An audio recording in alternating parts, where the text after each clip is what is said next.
Typography and Design.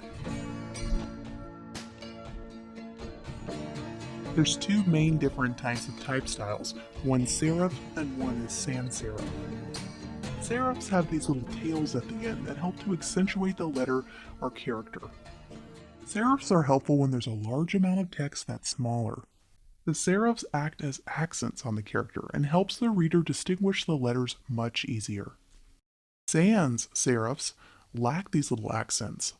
Because they lack those accents and huge amount of detail, they can make pretty solid, clean headlines and help headlines really stand out.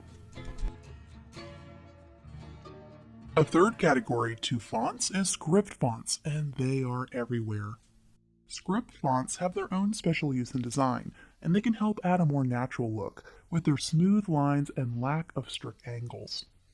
And you got to be careful with script fonts because they can easily overwhelm a design piece if you use too many. You'll notice in this example these fonts pair very well together, probably because one is a sans serif and the other one is a serif font. Rarely do two different serif fonts look good together. The same thing goes with serif fonts. If you have two very similar styles, they tend to compete with each other quite a bit. It's also a good idea to experiment with your font mixing. In this case, a script font works really well with a serif font, but it also works really well with a sans serif font. Font weights come in two basic sizes. There's usually light weights and there are also bold weights. And some fonts have everything in between, from thin, light, medium, bold to heavy. Railway is an excellent font that has a wide variety of font weights available.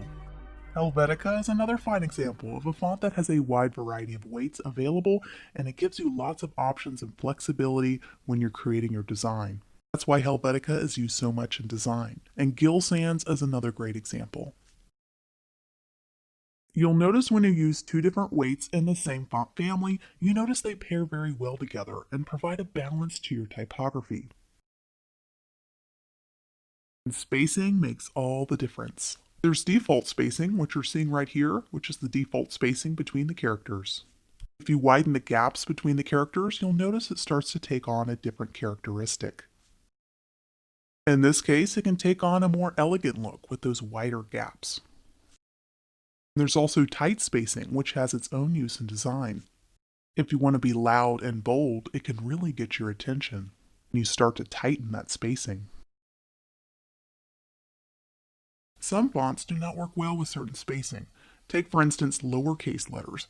Wide spacing can make it a little bit tough to read, and it feels a little disconnected. Opposite is true for uppercase letters. They're a little bit stronger, so the wider spacing between the characters, they remain strong and easy to read. I would avoid using wide gaps between script fonts. They're meant to stay at the default spacing. When it comes to spacing in graphic design, you'll notice these three different terms quite frequently in the terminology. Kerning is when you set the spacing between the characters all on your own. Tracking is letting the computer set the spacing between the characters. And spacing is just a general term you'll see designers use interchangeably with the above two. Italics can be very useful and they can make wonderful accents. Italics work really well when you have multiple headlines and you really want to have a highlight or a hyper-focus on one particular word and phrase. And breaking up the monotony is a goal in graphic design. Lowercase letters have a softer, more gentle feeling to them, and this can go along with the emotions you want to bring out to the viewer when they look at your design piece.